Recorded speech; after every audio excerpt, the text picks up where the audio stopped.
Hello, it's time for a little update on the Ridgeline. It's been a rough couple weeks trying to get things accomplished with this vehicle. My new back door showed up at the used auto parts retailer and it was damaged. So I refused to accept it. That's the third door. And there's plenty more online. I just keep trying. They keep refunding my money. That one I spent $1,400 on, and they sent it to me and it had like 6 problems with it, and I didn't even want to discuss trying to negotiate on it. It's just not what I want. I want these doors to be perfect. The truck is perfect other than those 2 doors right now, and I don't care how many of them I got to order. I'm going to keep trying, and I'm going to get it right. I got the new emergency brake cables in, and that went very well. They work great. They're factory cables, so they should go well. I took it to get it inspected for the safety and emissions inspection, and it failed. And surprisingly, it failed on emissions. It had 2 errors. One was the EGR not ready, and the other was EVAP not ready. So I took it to the auto parts store and I asked them to put it on the code reader, and they couldn't get any codes out of it. I got the SRS control module back from the rebuilder or the resetter, and I put that in, and I still got a SRS problem light on the dashboard. And I did some more research on that, and it turns out that sometimes the seat belts will still retract perfectly, but they've dislodged the squib inside of them, so they need to be reset too. Hold on a sec. So I sent the seat belts off yesterday to get rebuilt at the same place. It's called Safety Restore in Westfield. I think it's Westfield or West Haven, Massachusetts. 24-hour return time. They get them shipped back out fast, and they're very, very good about they let you know when they receive them. They send you an email when they fix them. And I called them, and they were very helpful when I talked to them. And I do recommend, if you have any SRS module or seat belts you need to have rebuilt, send them to Safety Restore in Massachusetts. They do excellent work from what I've seen. But I still have error codes for that too. And they didn't show up on the scanner at the auto parts store. So I went to Harbor Freight and I bought a T8 scan tool. $1,000. And of course there weren't any sales going, so I paid a whole $1,000 for this thing. And one of the things it's supposed to be able to do is to reprogram your key fob, which I had to purchase a new key fob.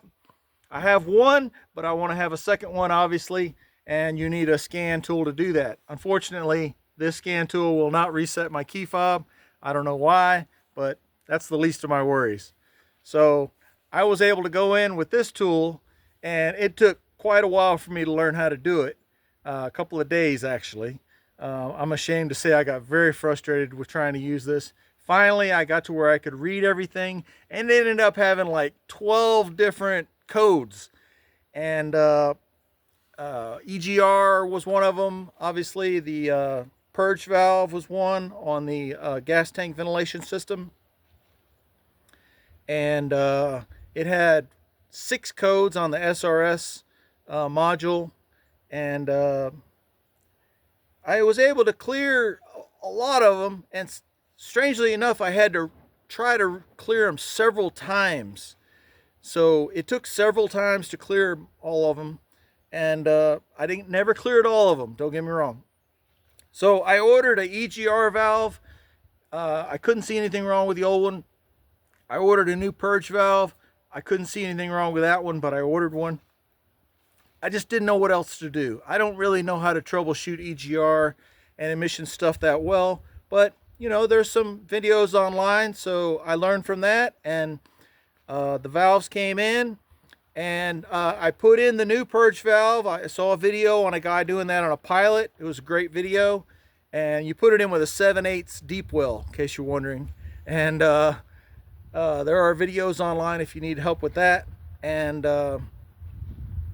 it turns out that there's a oh, I forget the name of it, but a factory, it's not a recall, but a service bulletin. Yeah, that's it.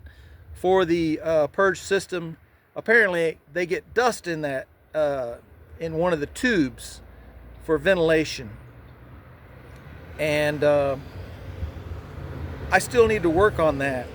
So that's up underneath the differential in the rear. It's kind of hard to get to, but I was able to change the purge valve, and hopefully I can change the or clean out that tube or whatever it is, because I'm still getting that code. That's one that I could not clear. And the second one is, it says SRS module A plug not connected and B plug not connected. And I think that's the module that's in the dash or underneath the console, and there's two major plugs in it, and I don't know why those aren't resetting. But it also had, I could not clear, no matter what I tried, the two codes going to the seat belt. So I sent the seat belt in. When I get that back, hopefully I'll be able to clear that SRS code. If not, I'm going to go from there. I'm going to contact Safety Restore and see if they have any suggestions for me.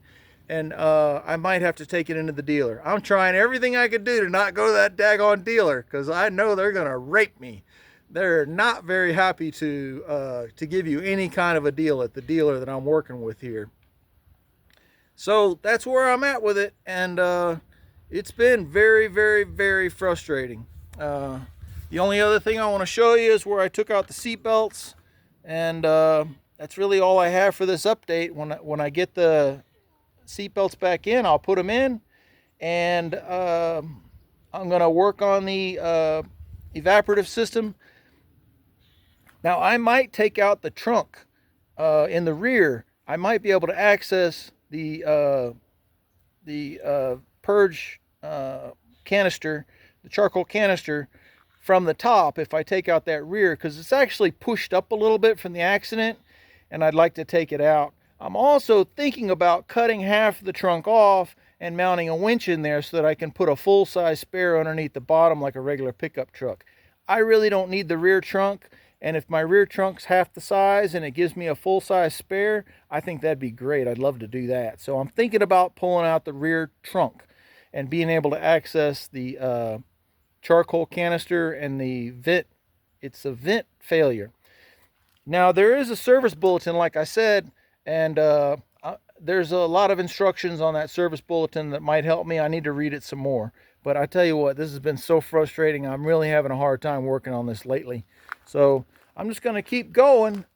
And I just want to show you what I did with the seat belt.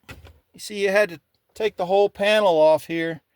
And it turns out I didn't have to take off the rear section, but I didn't know how it worked. So I managed to get it off, but there was an easier way to do it. Also, I'll give you a quick update on my Ram, Dodge Ram. I did get the axle put over here, and it's set up on plywood, so I can now jack up the truck and start working on this. I got two recommendations for a company to change the gearing and the ring and pinion for me. And it's just like anything, you know, if I don't do it myself, I just cannot find anybody to do the job. And one guy said he could do it, $500, but he's like a month out, and he sounds like a one-man operation, which would be great, you know, but he's just so busy. And the second guy said he could do it, but he didn't know how much he was going to charge me for it. He's going to call me back, and surprise, surprise, he didn't call me back. So I'm thinking that I'm going to go ahead and put this ring and pinion in myself. I ordered one that's currently not available on Amazon. So we're going to see how long that takes to come in. It's a Spicer brand, which is the Dana factory OEM brand.